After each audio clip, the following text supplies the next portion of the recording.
पिताश्री कैदेत होते म्हणून राजांनी गड द्यायचं ठरवलं. राजा शहाजी राजांबरोबर त्यांचा एक सवंगडी, त्यांचा एक जिवलग मित्र सुद्धा त्यांच्याबरोबर कैद झाला होता. तब्बल 10 वर्ष ही कैद शहाजी राजांनी भोगली. त्यांचं नाव होतं त्यांच्याबरोबर असलेल्या व्यक्तीचं कान्होजी नाईक जेदे आणि राजा शहाजी राजे. या दोघांची कैद तब्बल 10 महिन्यानंतर यांची सुटका झाली होती. कान्होजी नाईक जेदे आता आपल्यापाशी नकोत, ते असायला हवे ते शिवराजांकडं. सुटका झाल्यानंतर अशी तशी सुटका झाली नाही.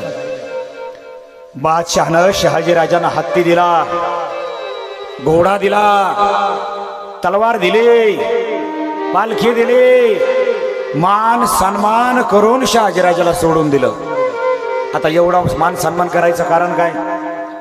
काही नाही. आता कसं आहे, शहाजीला मारण्यासाठीच कैद केलं होतं, पण शहाजीला काय मारू शकलो नाहीत. पण आता शहाजी राजाची नाराजगी कमी व्हावी म्हणून बादशाहाने चालवलेली ही शहाजी राजांवरती चालू होती. पण शहाजी राजांना माहिती होतं, याचे सगळे डाव माहिती होते.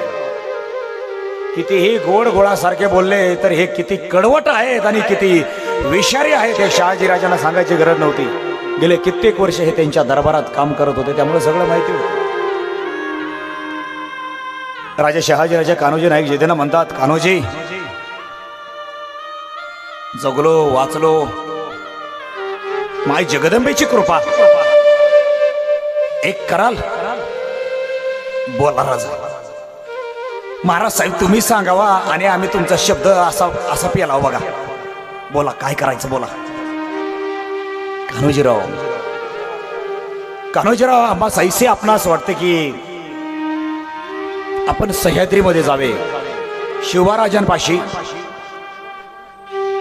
तुमच्यासारख्या तोलदार माणसांची गरज स्वराज्याला आहे. आम्ही विनंती करतो की आपण शिवराजांपाशी जावे. महाराज साहेब अहो त्याच्यात विनंती काय करायची?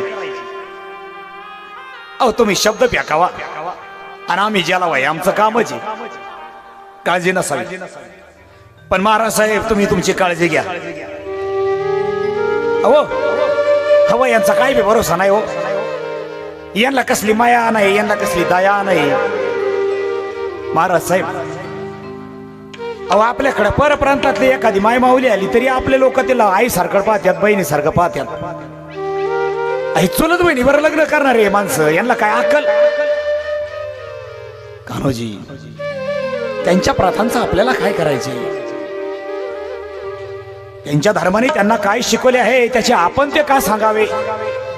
त्यांना ते जैसे वाटतात ते तैसे करतील. आपण मात्र आपला धर्म, आपले विचार, आपली संस्कृती सोडायची नाही.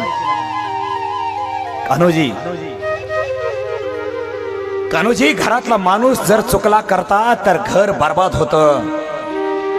कान्होजी गावाचा अधिकारी, पाटील, सरपंच जर चुकला तर गाव बर्बाद होतं. तालुकापती जर बर्बाद झाला, चुकला तर तालुका बर्बाद होतो. कान्होजीराव जिल्ह्याचा कार्यकर्ता जर बिघडला तर भोगावं जिल्ह्याला लागतं. राष्ट्राचा राष्ट्रपती जर बिघडला तर भोगावं राज्याला लागतं. आणि देशाचा जर राजा चुकला तर एका देशाच्या राजाची चूक ते अखंड देशाला भोगावी लागते. त्यांना जैसे करायचे तैसे करतील. पण तुम्ही झाले, आम्ही झाले, आपली रयतेतली माणसं तुमच्या आमच्याकडे पाहून आपल्या वाटेवर चालतात. कान्होजीराव जे आपला आदर्श घेतात, आपल्याला चुकून कैसे चालेल? आणि चुकलो तरी आपल्याला माफ कोण करणार? त्याच्यामुळे आपणच कधी चूक करायची नाही. कान्होजीराव जावे, आमची आज्ञा आहे आपणास की आपण शिवराजापाशी जावे. आणि कान्होजी नाईक जेदे शिवराजांपाशी गेले. शिवराजांची आणि कान्होजीरावांची भेट झाली. कान्होजीरावांच्या पायावरती मस्तक शिवराजाने ठेवलं, राजांच्या खांद्याला धरलं, कान्होजीरावांनी उठवलं. हो राज पाया काय पडतात?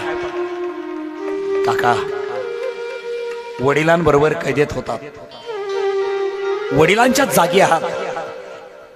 हा आमच्या पिताश्रींनी स्वराज्याच्या रक्षणासाठी पाठवले, आमच्या पाशी तो भाग वेगळा. पण आज तुमच्याच वतीनं आम्हाला आमच्या महाराज साहेबांकडून आशीर्वाद मिळाले म्हणून आम्ही तुमच्या, बाकी काही नाही. कान्होजीराव आले राजांबरोबर, गोण्या गोविंदानं राहू लागले.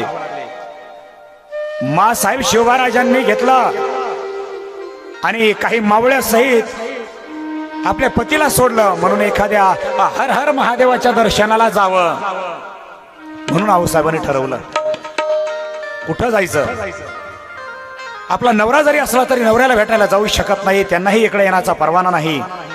म्हणून आऊसाहेबांनी कान्होजी नाही घेतले, आपले खासे खासे सरदार जवळ घेतले, शिवराजांना घेतलं, काही मावळे घेतली आणि पंढरपूरच्या जेजुरीच्या पलीकडच्या अंगाला शिखर शिंगणापूर आहे हर हर महादेवाचं मंदिर. महाराज हर हर महादेवाच्या दर्शनाला गेले. महाराजांनी महादेवाचं दर्शन केलं, पण मोडलेलं पडलेलं मंदिर पाहिलं. राजाने लगेच सैनिकांना आदेश दिला, जवळच्या गावकऱ्यांना सांगितलं जीर्णोद्धार करा. किती वर्ष झाली होती शनी शिंगणापूरच्या मंदिराला पडून, त्या भिंतीला, त्या भिंतीचा जीर्णोद्धार झाला राजांच्या हस्ते. आणि राजांनी देवाच्या दारात हर हर महादेवाचा गोंधळ मांडला. देवाच्या दारात देवाचं नामस्मरण करावं म्हणून राजांनी हर हर महादेवाचा नामजप केला.